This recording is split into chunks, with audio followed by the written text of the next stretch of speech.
Messages to Young People. Chapter 40. Exercise of the Will.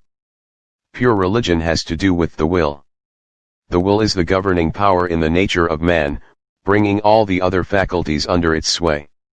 The will is not the taste or the inclination, but it is the deciding power, which works in the children of men unto obedience to God, or unto disobedience. Instability and doubt. You are a young man of intelligence.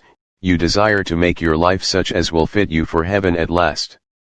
You are often discouraged at finding yourself weak in moral power, in slavery to doubt, and controlled by the habits and customs of your old life in sin.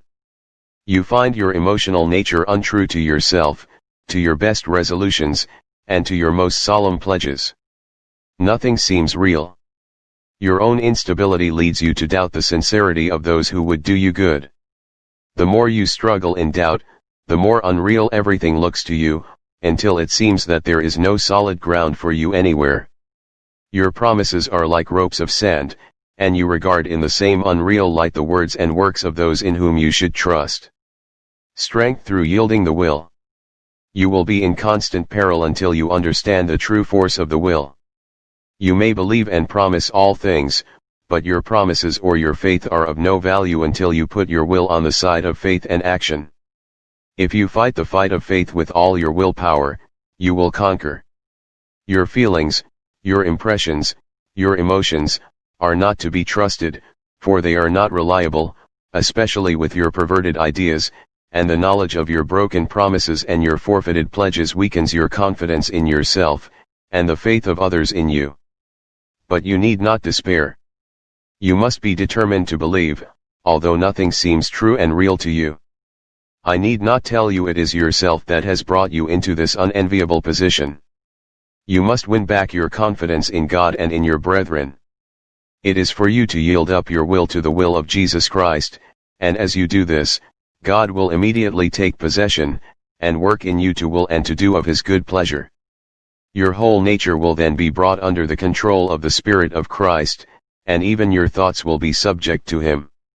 You cannot control your impulses, your emotions, as you may desire, but you can control the will, and you can make an entire change in your life.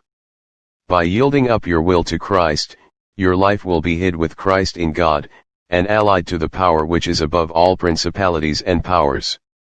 You will have strength from God that will hold you fast to His strength, and a new light, even the light of living faith, will be possible to you. But your will must cooperate with God's will, not with the will of associates through whom Satan is constantly working to ensnare and destroy you. Will you not, without delay, place yourself in right relation to God? Will you not say, I will give my will to Jesus, and I will do it now, and from this moment be wholly on the Lord's side? Disregard custom, and the strong clamoring of appetite and passion. Give Satan no chance to say, you are a wretched hypocrite. Close the door, so that Satan will not thus accuse and dishearten you. Say, I will believe, I do believe that God is my helper, and you will find that you are triumphant in God. By steadfastly keeping the will on the Lord's side, every emotion will be brought into captivity to the will of Jesus. You will then find your feet on solid rock.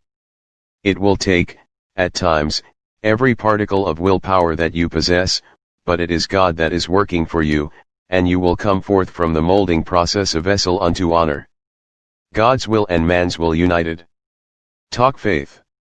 Keep on God's side of the line. Set not your foot on the enemy's side, and the Lord will be your helper. He will do for you that which it is not possible for you to do for yourself. The result will be that you will become like a cedar of Lebanon. Your life will be noble, and your works will be wrought in God. There will be in you a power, an earnestness, and a simplicity that will make you a polished instrument in the hands of God. You need to drink daily at the fountain of truth, that you may understand the secret of pleasure and joy in the Lord. But you must remember that your will is the spring of all your actions.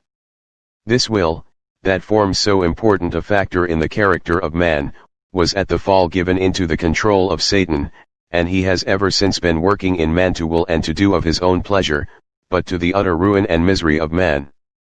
but the infinite sacrifice of God in giving Jesus, his beloved Son, to become a sacrifice for sin, enables him to say, without violating one principle of his government, yield yourself up to me, give me that will, take it from the control of Satan, and I will take possession of it, then I can work in you to will and to do of my good pleasure.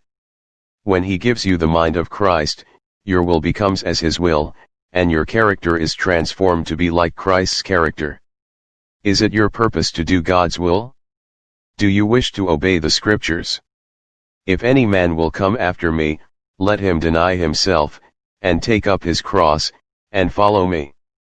There is no such thing as following Christ unless you refuse to gratify inclination and determine to obey God. It is not your feelings, your emotions, that make you a child of God, but the doing of God's will. A life of usefulness is before you, if your will becomes God's will. Then you may stand in your God-given manhood, an example of good works. You will then help to maintain rules of discipline, instead of helping to break them down.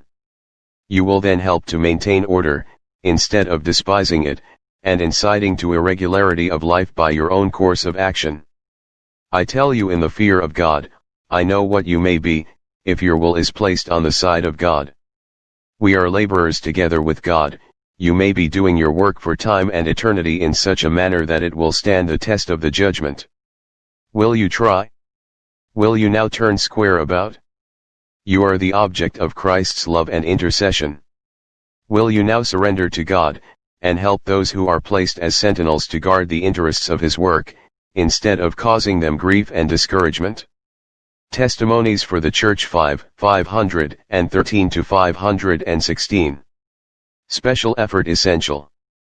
God has appointed means, if we will use them diligently and prayerfully, that no vessel shall be shipwrecked, but outride the tempest and storm, and anchor in the haven of bliss at last.